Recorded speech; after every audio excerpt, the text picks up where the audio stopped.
그러나 이제 그리스도께서 죽은 자 가운데서 다시 살아나사 잠자는 자들의 첫 열매가 되셨도다.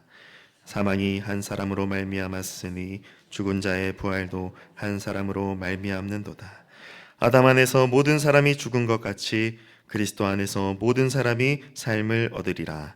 그러나 각각 자기 차례대로 되리니 먼저는 첫 열매인 그리스도요, 다음에는 그가 강림하실 때에 그리스도에게 속한 자요, 그 후에는 마지막이니 그가 모든 통치와 모든 권세와 능력을 멸하시고 나라를 아버지 하나님께 바칠 때라.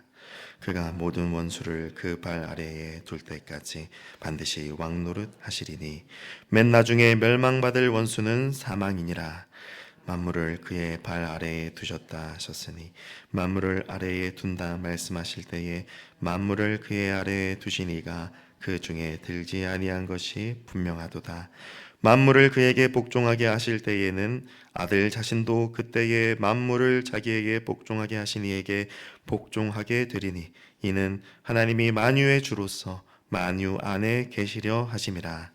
만일 죽은 자들이 도무지 다시 살아나지 못하면 죽은 자들을 위하여 세례를 받는 자들이 무엇을 하겠느냐? 어찌하여 그들을 위하여 세례를 받느냐? 또 어찌하여 우리가 언제나 위험을 무릅쓰리요? 형제들아, 내가 그리스도 예수 우리 주 안에서 가진 바 너희에 대한 나의 자랑을 두고 단언하노니 나는 날마다 죽노라. 내가 사람의 방법으로 예배소에서 맹수와 더불어 싸웠다면 내게 무슨 유익이 있으리요? 죽은 자가 다시 살아나지 못한다면 내일 죽을 터이니 먹고 마시자 하리라. 속지 말라. 악한 동무들은 선한 행실을 더럽히나니. 함께 읽습니다. 깨어 의를 행하고 죄를 짓지 말라. 하나님을 알지 못하는 자가 있기로 내가 너희를 부끄럽게 하기 위하여 말하노라. 아멘. 사랑하는 성도 여러분, 오늘 하나님 말씀은 우리에게 부활의 소망에 대해 말씀하고 있습니다.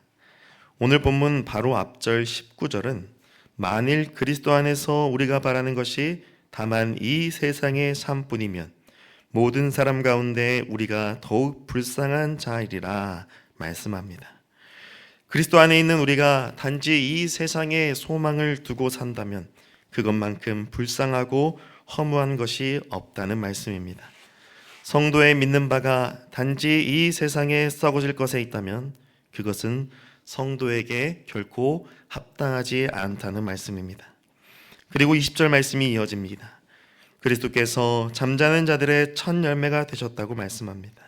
즉 그리스도가 부활하심으로 말미암아 이제는 모든 성도에게 참된 소망이 생겼다는 말씀입니다. 더 이상 불쌍한 자가 아니라 가장 존귀한 자이며 가장 행복한 자가 되었다는 말씀입니다. 예수 그리스도의 부활로 말미암아 성도의 부활 역시 확증되었고 그 부활을 소망하며 살아가게 되었다는 말씀입니다. 그리스도의 부활이 없었다면 우리는 여전히 사망에게 왕노릇 당하며 살아갈 자들입니다. 왜냐하면 우리의 조상은 원숭이가 아니라 아담이기 때문입니다. 모든 인류가 다 아담에게서 시작하였기에 우리는 아담이 지은 원죄로 말미암아 죽음 가운데 사망 가운데 놓이게 되었습니다.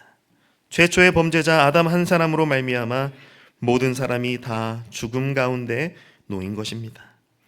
부활 역시 이와 마찬가지입니다. 죽은 자의 부활도 한 사람으로 말미암았다고 합니다. 즉 한 사람의 부활로 말미암아 모든 사람에게 부활의 길이 열리게 되었다, 그 말씀입니다. 22절 말씀은 더욱 구체적으로 사망과 부활의 대칭을 보여줍니다. 한 사람 아담으로 말미암아 모든 사람이 죽게 된 것 같이 그리스도 한 분 안에서 모든 사람이 삶을 얻게 됩니다. 다시 말해 아담은 불순종하여 죽음의 문을 열었다면 그리스도는 죽기까지 순종하심으로 부활과 생명의 문을 열어주셨습니다. 오직 그리스도 안에 있을 때에 비로소 그 부활과 생명 안에 머물 수 있습니다. 이어서 23절 말씀은 그 생명을 얻게 되는 차례에 대하여 말씀합니다. 먼저는 첫 열매인 그리스도라고 말씀하십니다. 그리스도는 모든 열매가 맺힐 수 있도록 시작하신 이다라는 말씀입니다. 그리고 그리스도가 강림하실 때에 그리스도에게 속한 자가 부활 생명을 누리게 된다 말씀합니다. 부활 생명을 누릴 수 있는 길은 오직 첫 열매 되시는 그리스도 안에 있으므로 가능하다, 그 말씀입니다. 그리고 최후의 날이 찾아오는데 바로 모든 통치와 권세와 능력을 멸하시고 모든 원수를 그 발 아래에 두시는 그 날이 찾아옵니다. 이 날은 최후 심판의 날입니다. 그리스도의 부활은 결국 이 세상의 최후 멸망, 심판을 향하고 있음을 보여줍니다. 그리스도 안에 있는 자들에게는 부활 생명을 누리는 날이지만 그리스도 밖에 있는 세상 권세와 원수들은 멸망을 당하게 되는 것입니다. 그리고 맨 나중에 멸망받을 원수는 사망이다 말씀합니다.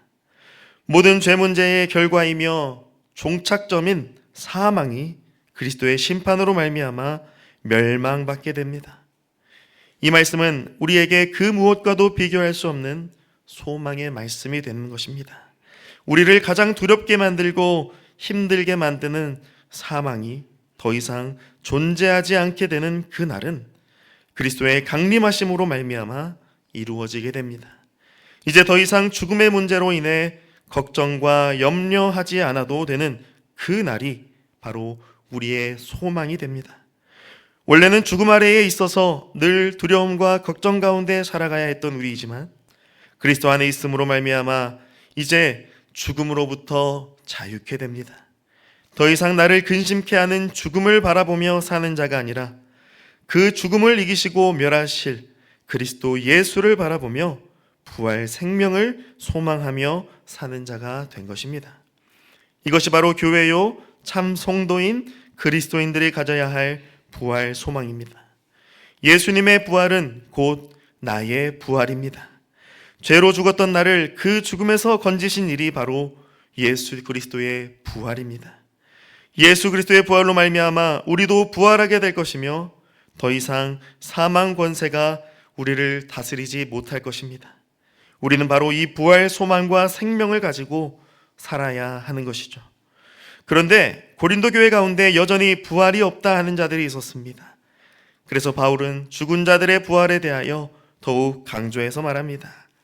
29절 말씀을 보면 죽은 자들이 도무지 다시 살아나지 못하면 죽은 자들을 위하여 세례받는 자들이 무엇을 하겠느냐 말씀합니다.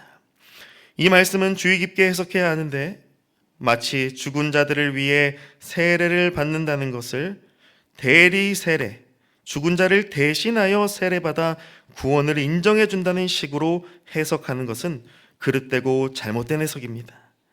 여기서 죽은 자들은 실제로 숨이 끊어져서 죽어버린 자들을 의미하는 것이 아니라 죽음을 향해 가고 있는 모든 자들을 의미합니다. 엄밀히 말해 우리를 포함한 모든 사람을 의미하는 것이죠.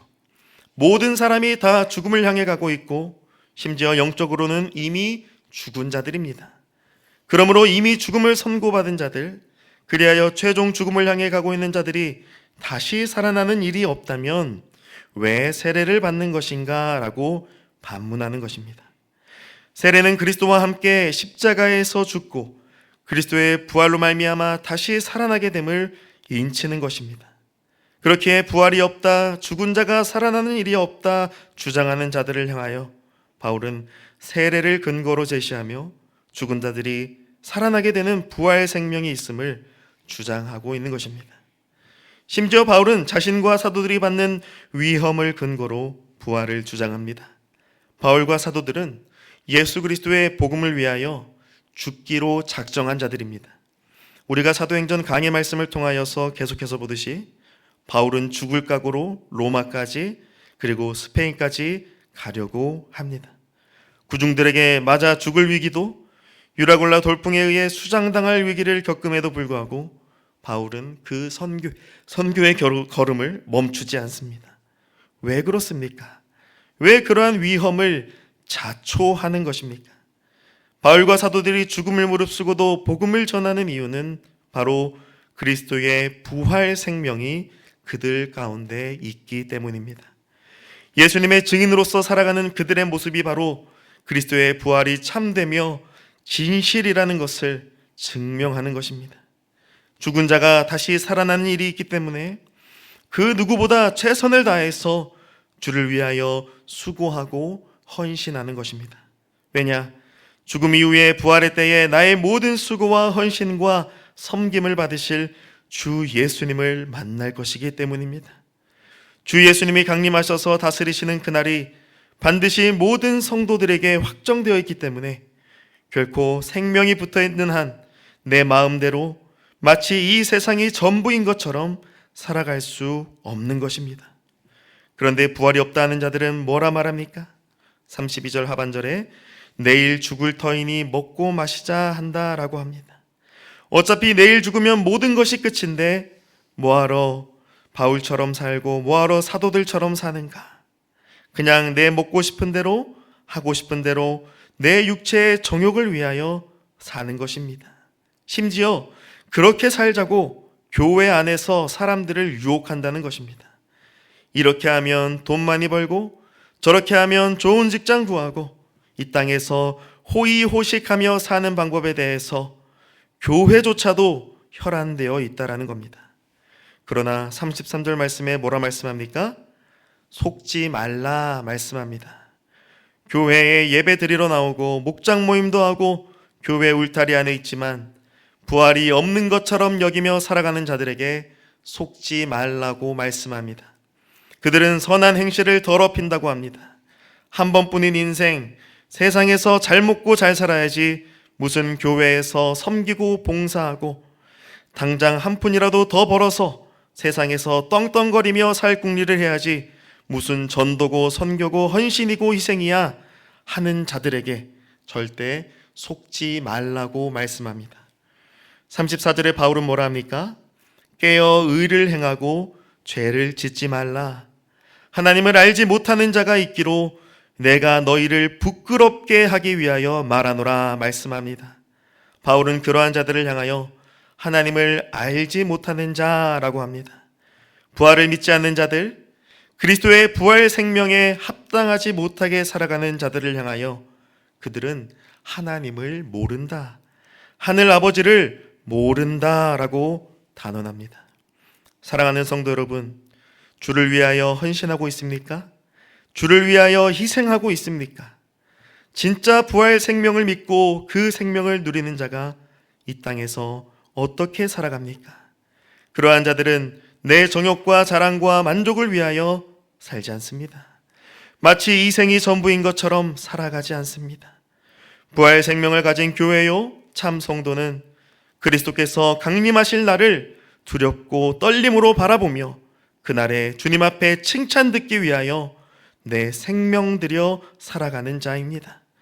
주를 위해 오늘도 죽기를 마다하지 않는 자, 내 자아를 죽이고 주님의 뜻과 말씀대로 살아가기 위하여 힘쓰는 자들은 진정 주님의 부활 생명을 알고 그 생명을 바라보고 소망하며 살아가는 자입니다. 바라기는 우리 모두가 그리스도의 부활 생명을 참되게 받아 누리며 그리스도 안에서의 부활의 날을 바라보고 소망하며 다시 오실 주 예수를 위하여 살아가는 주님의 거룩한 교회가 되기를 주님의 이름으로 축복합니다. 아멘. 하나님 아버지, 우리의 수고와 헌신의 이유가 있다면 바로 주 예수께서 날 위해 죽으시고 부활하셨기 때문입니다. 주님의 부활이 나의 부활임을 믿사오니 오늘도 주와 함께 죽은 자요, 주와 함께 산 자요, 주를 위해 살아가는 우리가 되게 하여 주시옵소서. 부활이 없는 것처럼 살아가는 세상 사람들의 유혹과 미혹에 빠져 이 세상 썩어질 것에 소망 두지 말게 하시며 심판하실 그날을 바라보고 오늘도 주를 위해 나를 드리는 참 교회요, 참 성도의 삶을 살게 하여 주시옵소서. 이 모든 말씀 주 예수 그리스도의 이름으로 기도드리옵나이다. 아멘.